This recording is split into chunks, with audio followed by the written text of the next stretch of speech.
this chapter, we're going to be looking at gases. Now, this is a very generalized topic, and it is just all gases get included in this and how they normally behave. All right, so talking about our gases in general, our properties of them, this is the 5th grade definition. A gas is anything that takes up the shape and the volume of the container it's in. We get pictures like that. Not really changing that at all. We are going to use some of our mathematical models to show what's actually going on in there at the microscopic size. All right, so let's talk about gases in general. We'll talk about the atmosphere.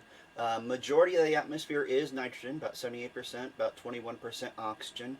CO2, which pops up in the news as a horribly high one, it's sitting around 0.04%, so it's in this 1%.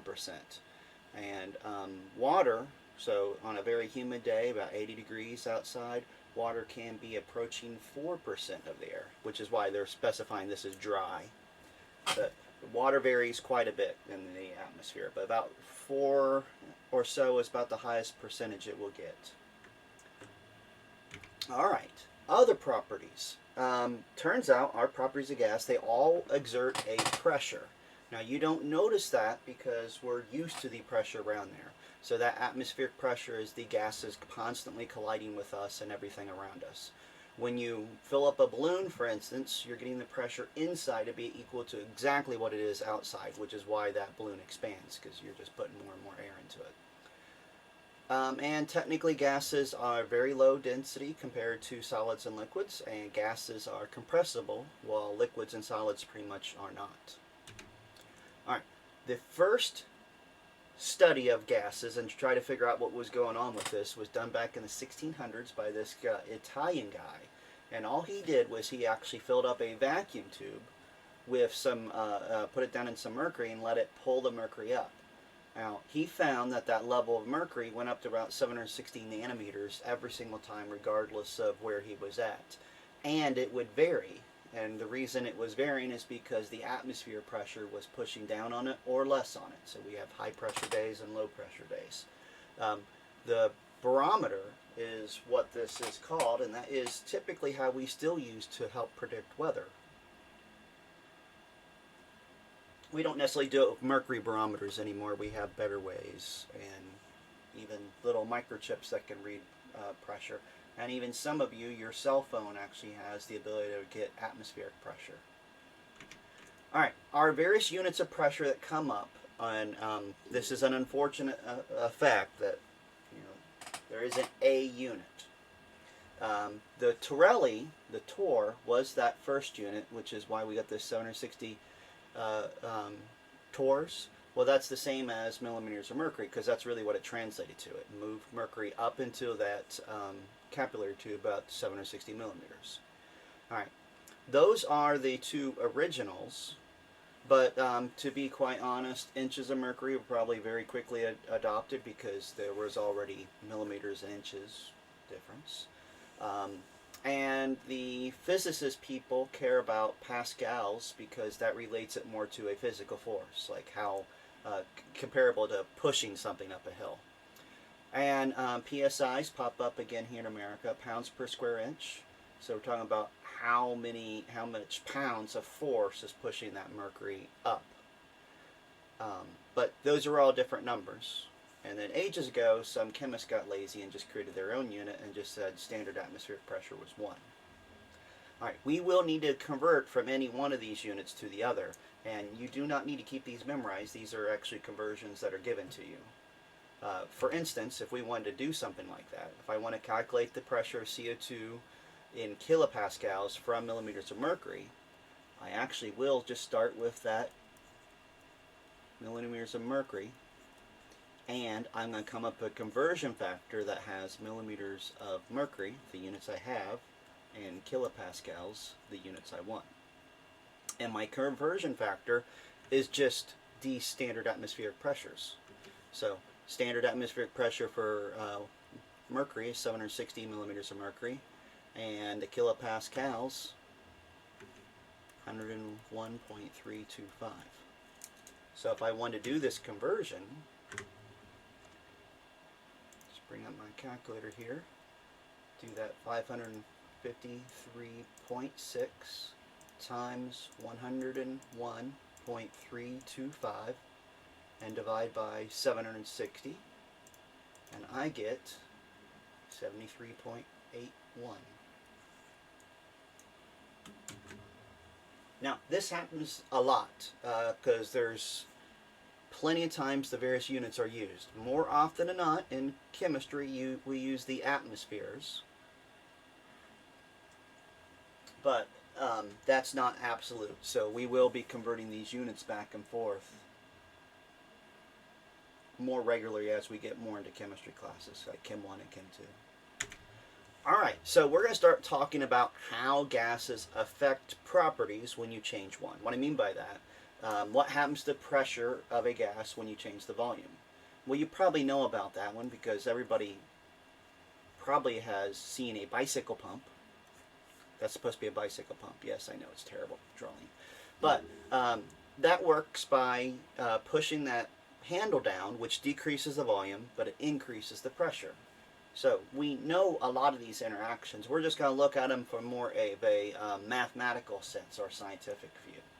So the four quantities that we're actually seeing study or change is the pressure, the volume, the temperature, and the amount, or the moles. Okay, the first one that we actually learned about happened back in the 15th century. This guy, Boyle, found that if you kept the temperature, and the volume constant, you kept the temperature and the amount constant, the pressure and the volume were always opposite. So if you increase the volume, you decrease the pressure. If you increase the pressure, you decrease the volume. And he created a nice little equation. P1 times V1 equals P2 times V2. And that gives you the ability to figure out what's going on. But it's actually kind of neat. It basically says that if you double the pressure, you would half the volume. If you doubled the volume, you'd half the pressure. They are directly related to, or inversely proportional to each other like that. Alright, the next person that came up with this was actually in the 17th century, and Charles figured out that you could actually measure the decrease in volume with respect to temperature if you change the temperature scale. So he actually created what we call an absolute scale, a scale that goes to 0. But he found that as you decrease temperature, volumes of gas decrease. Now, it did actually create something kind of cool, at least he thought it was cool at the time. So he was able to look at almost any gas at temperatures you can study easily in the 1700s. So 0 to 100 degrees would be easy to study, 25 degrees, freezing point of water. And he studied the pressure, or the volume these gases occupied, and actually found that all of them kind of actually went down to the exact same point. Now, we now know this is 273.15, the conversion between Celsius and Kelvin. But Charles, back in the 1700s, predicted that 273 based on how all gases were reacting. All gases seem to decrease to the same point. But that's because they all go to the lowest possible temperature. The smallest volume would be the smallest temperature. Alright, but he creates this nice little equation. V1 and T1, you divide them, equals V2 over T2. And the only thing we need to do is put the temperature in a Kelvin scale, or an absolute scale, one that you need a temperature scale that doesn't have any negatives. Alright, absolute 0 was actually kind of cool because it does actually reflect the lowest temperature you can get anywhere.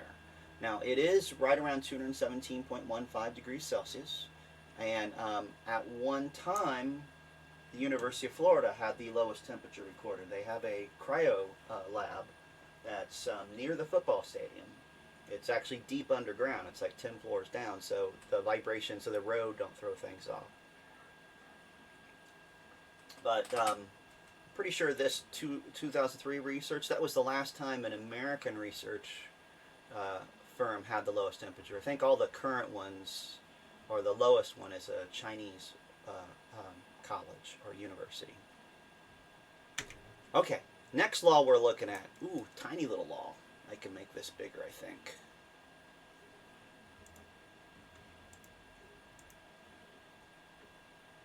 Okay, so the next law, Gay-Lussac, he was a priest, a Catholic bishop, I think he was.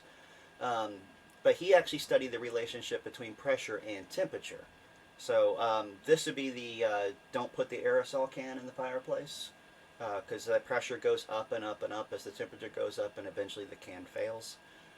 But pressure and temperature are directly proportional, just like volume and temperature. All right, now the last law we really look at is going to bring in the amount, and it's kind of neat. This makes sense. If you had 1 mole of a gas and a balloon and you doubled that to 2, you would expect the volume to double. Well, it's going to turn out that is how we count things in terms of moles. If you double the amount in moles, you would double the size. Now, the reason we go with moles rather than grams or anything is that because it turns out that balloon at various different conditions, whether it was nitrogen or hydrogen or helium, if there's 1 mole, it would actually occupy the exact same volume. So the size of the balloon or the volume of the balloon is related to the moles and actually not at all the type of gas it is. All right, that gives us this nice little equation. All right, but we're not going to use any of those individual equations we're going to use. We're going to combine them into what we call the combined gas law. What I mean by that, turns out all 4 of those relationships can actually be combined and give us this one equation that relates any one of those. Now the neat thing is, regardless of how we do it, if we hold any conditions constant, like if we hold the amount and the temperature constant and let those 2 disappear, we would have Boyle's law. So all of the laws we just had on the previous thing are embedded in this, and we'll just remove anything that doesn't change. Now, the neat thing, remember how, and I skipped over, I didn't talk about it, but every single one of these talked about that relationship was related to a constant. Well, that constant varies for each one of these rules. But for the combined gas law, there is only one constant for every gas. We're going to call it the gas constant, R. Now, it turns out I can take that equation with that R and rewrite it so it's a single line. So I had this PV over NT equals R. We just moved the N and T over. And we got, this, what we're going to call the ideal gas equation. And all it says is that if you know the pressure and the volume and the amount of any gas, the temperature is fixed. It has to be dependent on those other 3. So these 4 are always in combination with a constant. And we're just going to call that the gas constant. Now it turns out it does have a value. It is 0.08206 when we use units of liters, atmospheres, moles, and Kelvin. So prior to all this, when we introduced the laws, the only unit we said we had to fix was the temperature units. They had to be kelvins. And we mentioned the moles were more important on the gases. But I didn't specify the volume, or the pressure. And that's because they could have been any unit. But when you're using the ideal gas law, you want liters, atmospheres, moles, and Kelvin, just so you can use that R value. But here's where this can apply. So calculate the pressure of 10.5 moles of helium that occupies 565 liters at 452 degrees Celsius. All right, we are going to use that equation, PV equals nRT. We're just going to plug stuff in. So our pressure is what we're going to solve for. We have a volume of 565 liters. We have a mole of 10.5 moles. Our R value is that. I'm just going to, I didn't write moles. I'm just going to put R. And then our temperature, it says 452, but that's Celsius, and since we want Kelvin, we're going to add 273 to that. Alright, let's see if we can figure out what this is. So, I'm going to do my temperature first. So 452 plus 273 gives us 725. We'll multiply that by the R, 0.08206, and by the moles, 10.5. And now we have everything on the right down to a single number, and we're just going to divide this by that volume, 565. So our pressure should be 1.11 atmospheres, because that's the units in the R.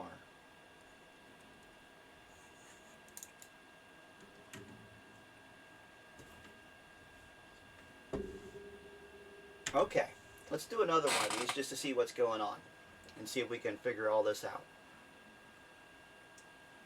Alright, so we have a gas that has a volume of 925 milliliters at 20 degrees Celsius and 750 millimeters of mercury. It's warmed to 37 degrees at a pressure of 745 millimeters of mercury, and we want to know what the final volume is. Alright, we're not talking about a single gas at a single set of a single point. We're looking at a change.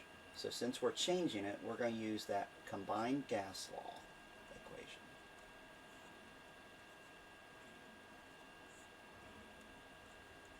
Alright, now we can cancel out the ends because this is talking about a sample. So it's one sample, we're not adding anything to it, so the ends can go away. Now we're just going to plug things in. Now, since this is the combined gas law, the only units we need to change are the temperatures. So as long as our pressure units are the same and our volume units are the same, we can use those. So we're going to leave it alone. So I have my first pressure of 760 millimeters of mercury, 750 millimeters of mercury, and my first volume is 925 milliliters. And the temperature, it does say 20, but remember, we're going to add 273.15 to that because we want that temperature in kelvins. Alright, over here, our second pressure is 745 millimeters of mercury. We're going to solve for a volume, and our new temperature is 37.0 plus 273.15.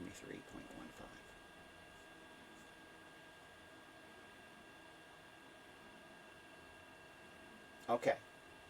The units I need to worry about, they are the same, they're going to cancel out, so my volume units are going to be in milliliters. But before I do this math, I'm going to actually figure out my two temperatures. This one's easy, this one's just 293.15 because it went up by 20. But just to make sure we get it right, got to actually do 37 plus the 273.15. And we get 30.101, 310.1. 310.1. And these are now both kelvins. Alright, so we're just going to solve for this V. So we're going to do that whole cross multiply and divide thing that we learned ages ago in algebra. 950 times 925. 925 times this temperature, 310.1, divided by this temperature,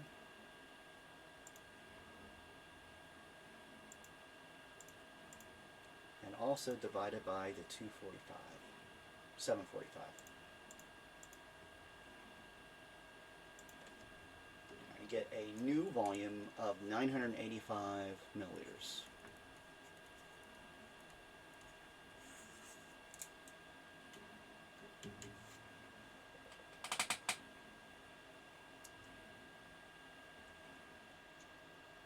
Alright, how about another one? Got a sample of helium with a volume of 5.28 liters and a pressure of 745 millimeters of mercury and a temperature of 25. It's expanded to a volume of 7.75 liters with a pressure of 645. What's the final temperature needed? Alright, so it's two sets of conditions, so we're again using our ideal or our combined gas law.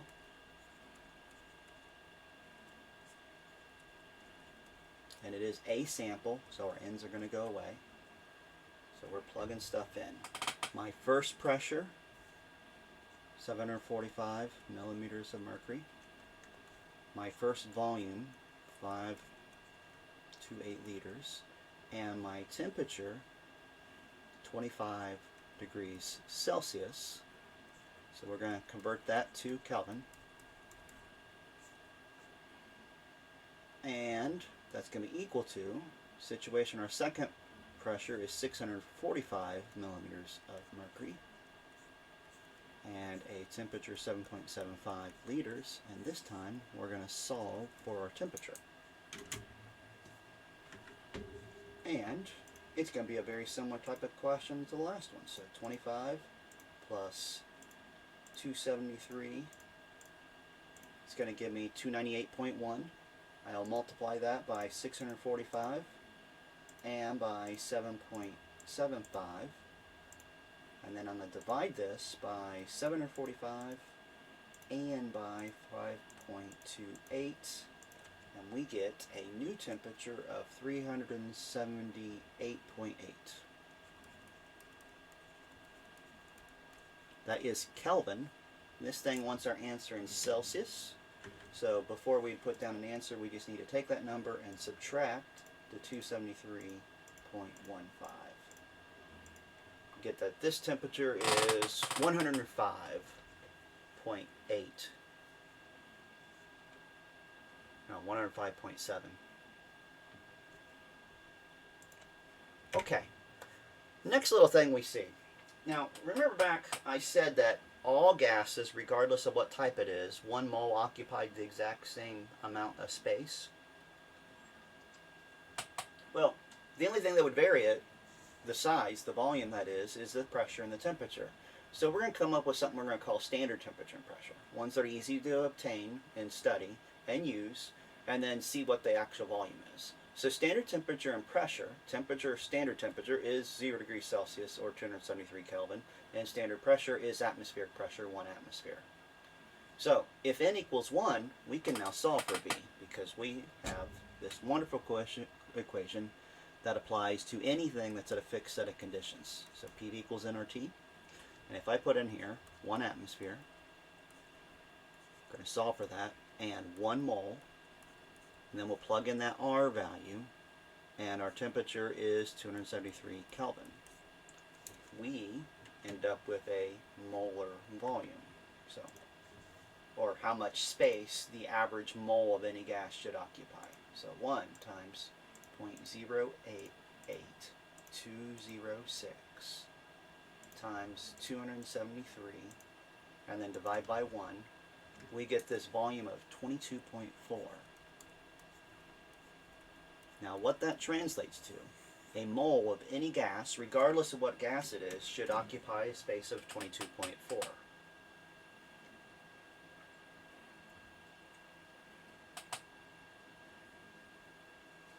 Now, put this in a little bit of size comparison. A gallon is roughly 4 liters, roughly. So this is about the size of a 5-gallon container, roughly. Alright, but neat thing is that applies to any gas. Now the reason a helium balloon, for instance, floats, that mole of gas that occupies 22.4 liters only weighs like 4 grams because it's a very small mass. The air it displaced, which was oxygen and nitrogen, weighs closer to 20 or 30 grams.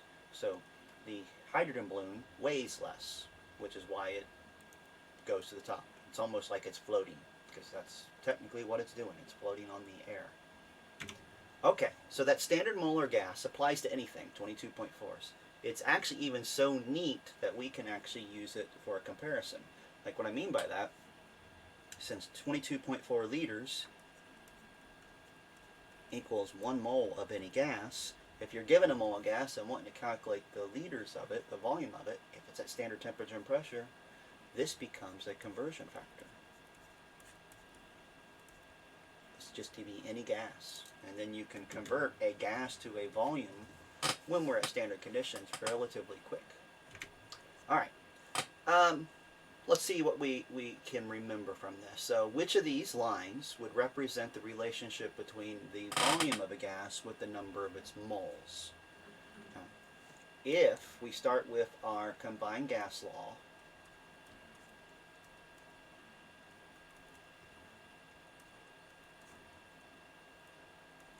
these should all be 2's, and get rid of the constants.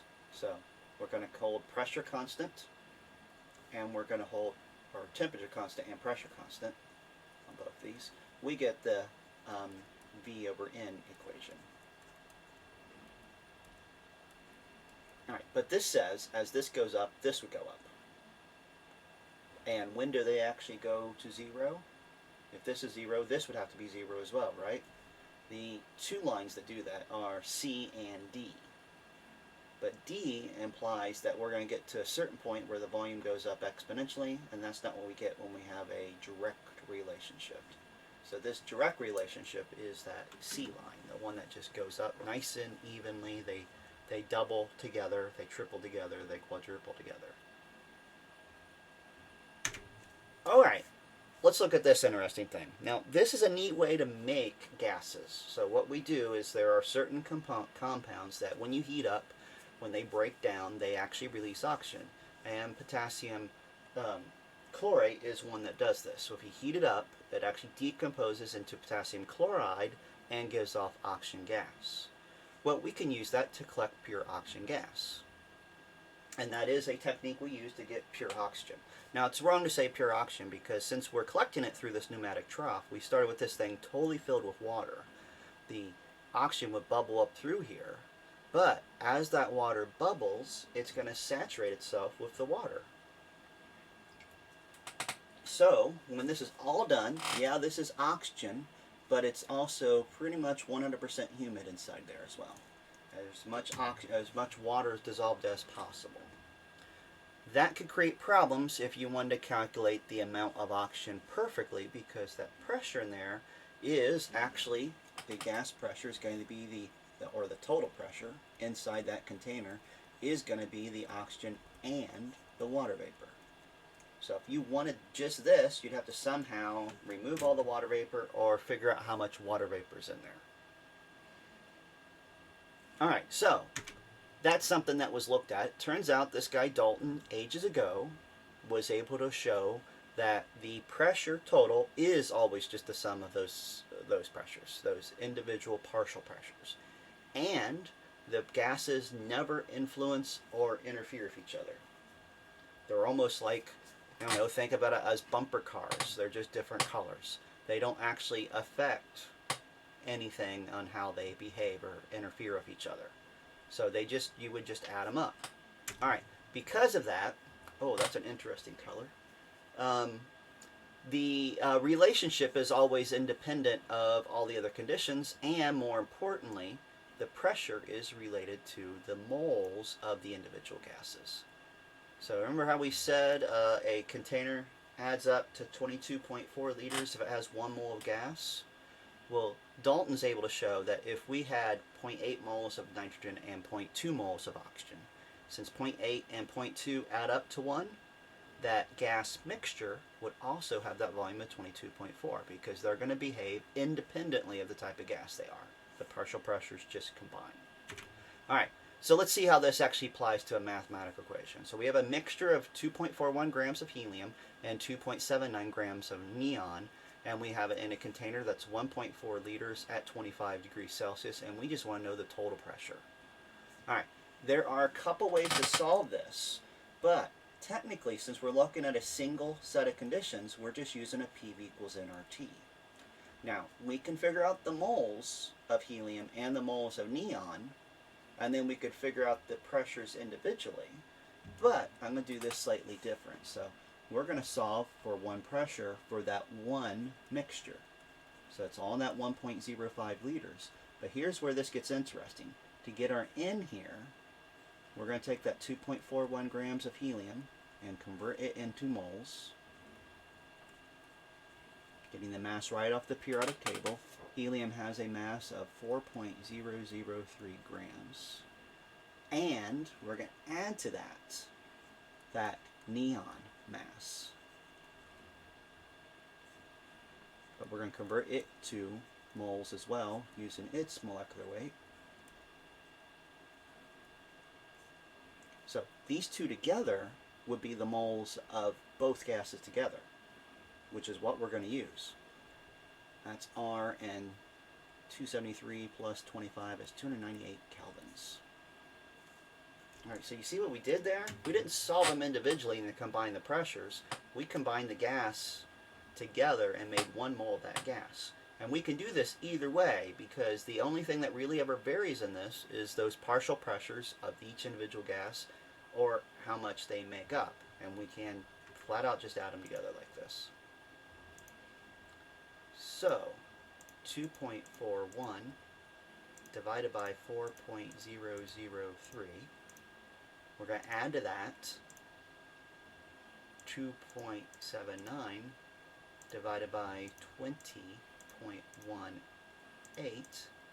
We get this. So that's the moles of those together.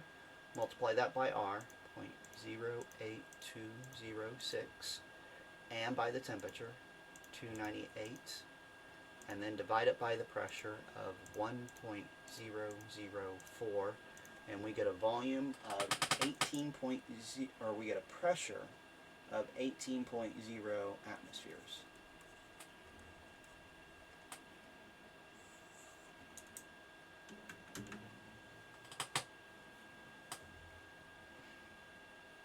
Okay, so technically we're doing the exact same thing as before. We are just combining these into moles, and we're going to treat it as a gas and not necessarily a mixture. Alright, so back to this. Since we know they're mixtures and we can just subtract them, if we somehow knew the pressure of that water vapor, we can just subtract it and get the mass of oxygen. But we need a way of figuring out that mass of oxygen. Well, there is a nice thing. To get the partial pressure of water, water behaves very predictably. And it behaves the exact same all the time. So ages ago, well, 100 years or plus, we started actually coming up with nice little tables like this. And what this is it reflects the pressure, the vapor pressure, of water at various different temperatures. And this table is ridiculously simple. You get on the internet, you can find this to 1/10 of a degree, from any number up to 100 degrees Celsius. And 100 degrees Celsius, the pressure in torrs just equals the, so if 100 is here, the pressure is the atmospheric pressure. That's technically what is happening when you're boiling water. You've just actually got to the point where the liquid has the exact same vapor pressure of the air, so it's rapidly vaporizing. So fast it creates bubbles and escapes. Alright, so we would just need a table like this. So if I were to actually ask a question that dealt with that reaction we saw, so the potassium chlorate turning into potassium chloride and releasing oxygen, if I just wanted to know how much oxygen is being produced, I would need to know 2 things. I would want to know the temperature the water's at and that total pressure. So I have the total pressure, or the pressure of the wet gas, is going to be a partial pressure of the gas we're looking for, O2 in this case, and the water. Well, this is calculatable because we can determine it in the lab, and we're going to be able to solve for this because we can look at 20 degrees Celsius in a table like this previous one and see that that pressure, vapor pressure water, is 17.535. And now we just do subtraction.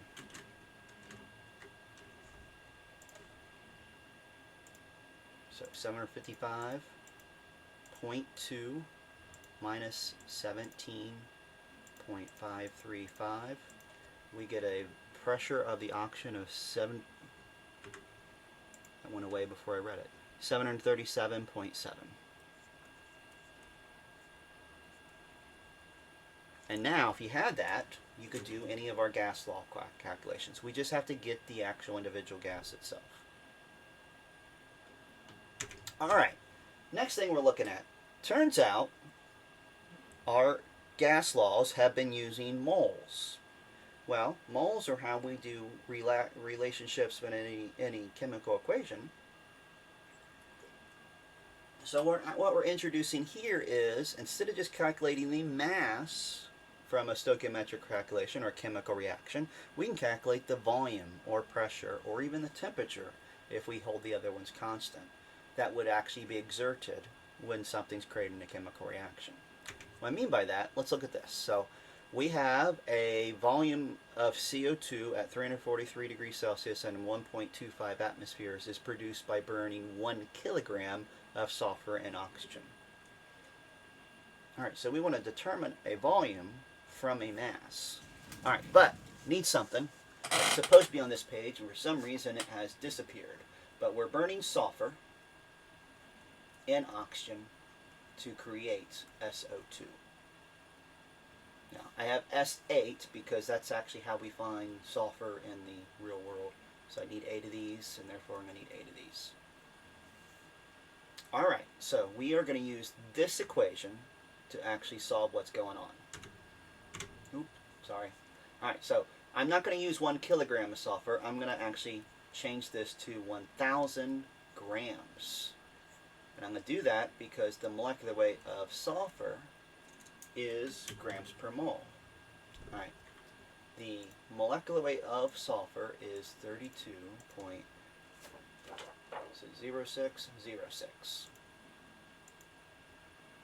times 8. So this molecule, 256.48. I'm going to make it 5. All right, now that would give me the moles of sulfur. Now, as this reacts, for every 1 S8, we would create 8 SO2s. And that will give us our moles of SO2. Now, if you read up here, this wants the volume. Now, technically, we're going to be using a PV equals nRT thing. We're just going to be using this here as our N. So, that is the moles of SO2. I'm going to end up taking it and multiplying by R and by the temperature.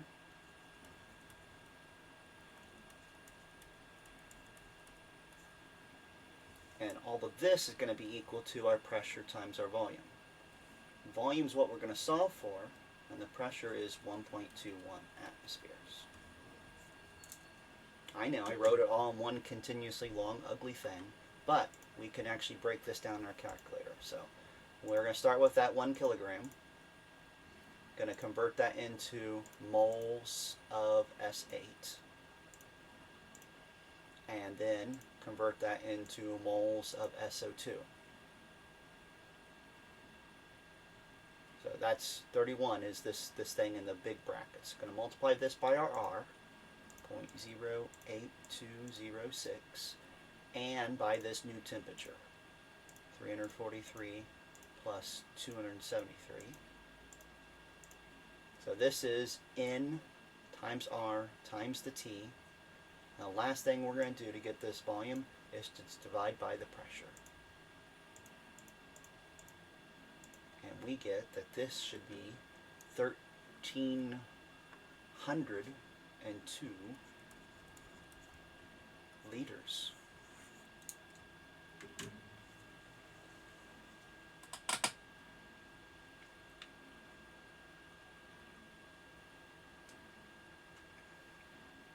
All right, let's do another one, maybe with some smaller numbers and a typo. It should be a capital C. All right, so we're going to calculate the volume of hydrogen gas produced at STP by reacting 5 grams of magnesium. And it's saying we have excess HCl. All right, so the first thing we actually need to do, same thing we do before in previous things, that mass of magnesium gets turned into moles. Just using the molecular weight from the periodic table. Now, this is a neat one. After we do the stoichiometry that shows us how much hydrogen there is, and this balanced equation shows 1 magnesium for every 1 H2. Since we are at STP and we want to get a volume, we can use that molar volume rule.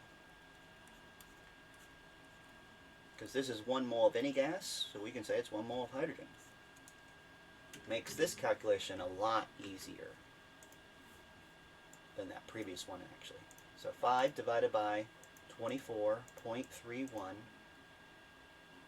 times 22.4 gives us a volume of 4.61 liters.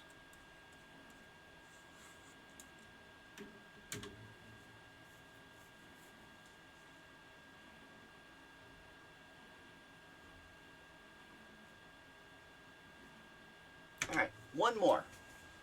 Got zinc now.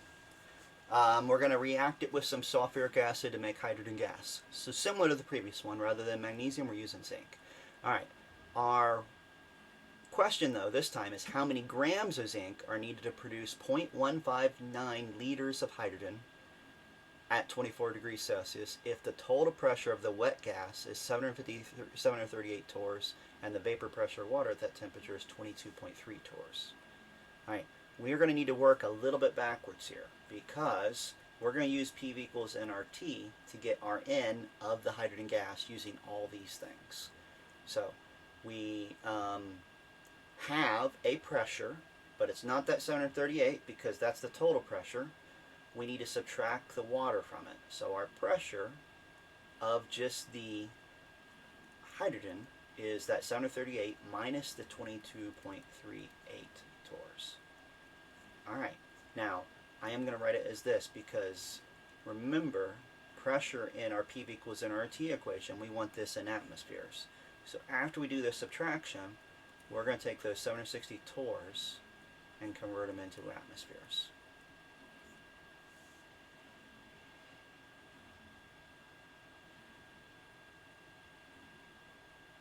The other conversion we're going to have to do is convert our temperature into Kelvin as well.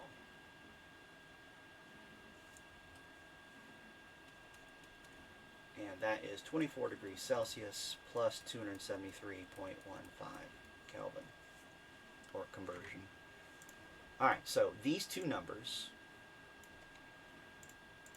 got 738 minus 22.38,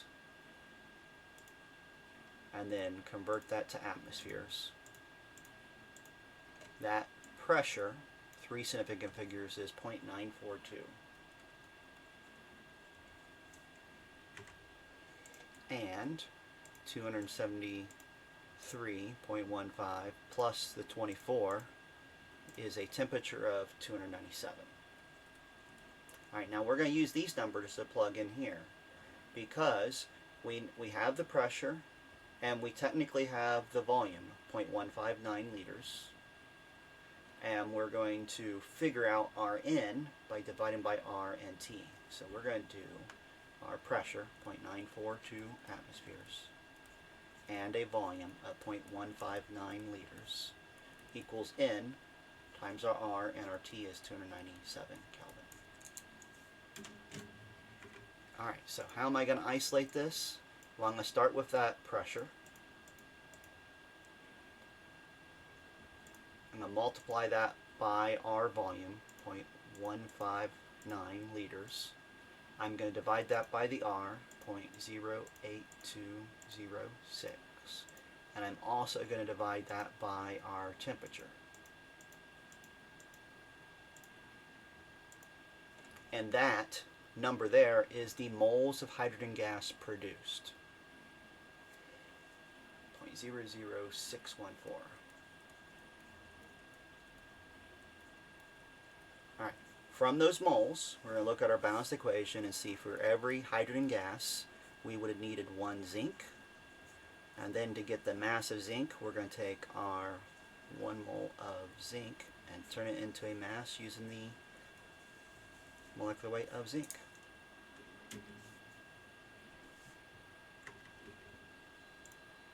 So we just need to take this number we got and multiply it by 65.39.